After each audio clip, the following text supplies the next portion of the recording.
Bismillahirrahmanirrahim. Assalamualaikum warahmatullahi wabarakatuh. Salam sang sejati. Di dalam hidup ini, kita akan menemukan berbagai macam kejadian-kejadian yang beraneka ragamnya, seperti yang menimbulkan rasa sedih dan senang, sengsara dan bahagia, kaya atau miskin, atau yang lainnya. Dan tentunya segala perilaku hidup kita akan diperhitungkan semuanya. Baik dan jeleknya semua tetap akan diadili. Ini berguna untuk menjaga keseimbangan alam, atau yang dimaksud dengan adil. Dua unsur yang mempunyai sifat yang berbeda, tetapi dari keduanya itu saling berkaitan satu dengan yang lainnya. Untuk itu, kita harus terus berupaya untuk selalu berperilaku di jalan yang benar.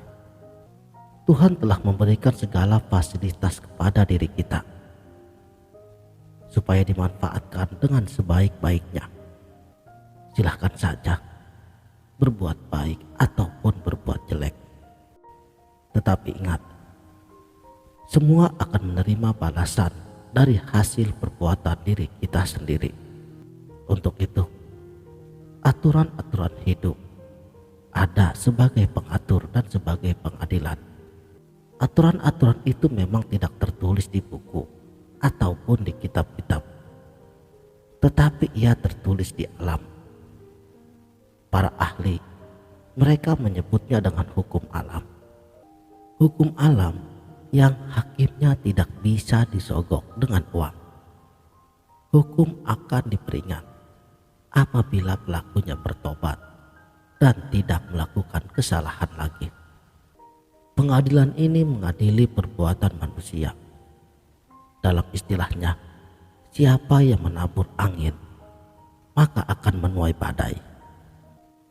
Makanya, dalam setiap perbuatan, dahulukan terlebih dahulu rasa yang mendahulukan angan-angan, rasa yang berhubungan dengan sang guru sejati yang akan menunjukkan jalan yang benar.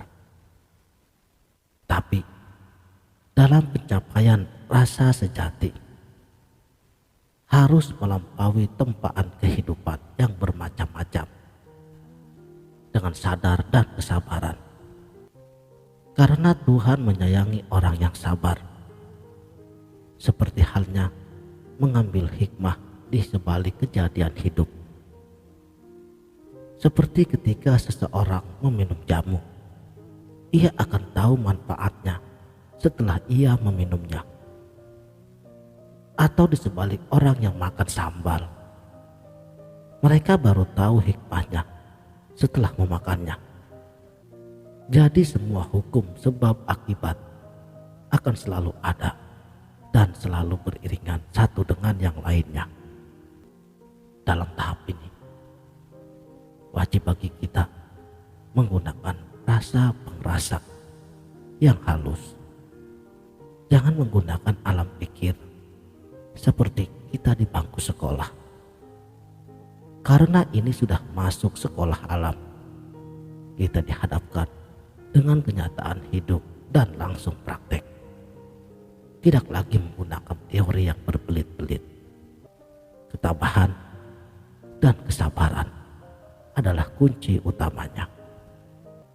Selama kita menjalani sekolah rasa ini, semakin banyak keberhasilan yang kita raih, maka akan semakin menemukan hakikat dari rasa sejati. Kalau selama sekolah rasa sering bolos dan mengingkari hati nuraninya sendiri, maka tidak akan mungkin ada kemajuan di dalam nilai kejiwaan spiritualnya. Saudaraku, sang sejati, aturan-aturan abadi dalam sifat keadilan Tuhan yang tidak ditulis seperti di kitab undang-undang negara yang bisa rusak dan bisa berubah. Perlu kita pahami dan kita mengerti yang menjadi hakim, jaksa dan panitera pengadilan ini adalah sifat kebijaksanaan dan kekuasaan dari sifat adilnya Tuhan.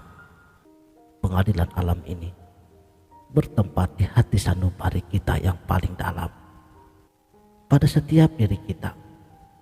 Walaupun sebenarnya pengadilan ini hanya satu seperti halnya Tuhan, itu hanya satu yang menguasai seluruh alam.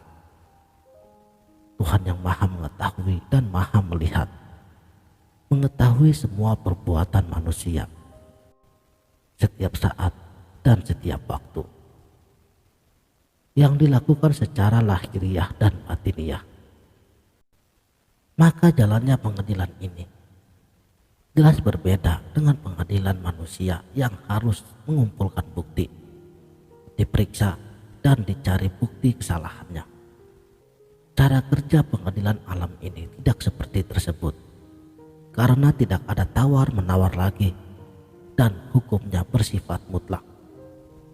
Sebagai contohnya, seperti perjalanan bumi yang mengitari matahari, melewati garis ekuator atau garis edarnya tanpa pernah keluar dari porosnya.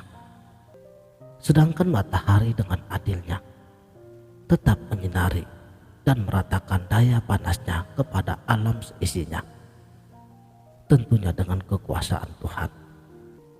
Seperti itulah hukum alam atau pengadilan alam berjalan. Seperti perjalanan bumi yang tidak bisa dihentikan sama sekali oleh manusia, karena sifat ketetapan hukumnya dengan menggunakan kebijaksanaan, keadilan, dan sifat kekuasaan Tuhan tanpa batas.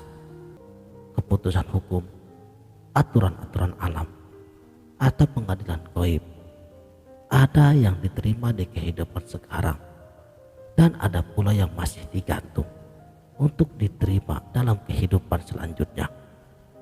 Untuk setiap diri manusia yang menerima hukuman yang masih digantung, harus sadar dan ingat perilakunya yang sudah terjadi, yaitu kehidupan-kehidupan yang lalu.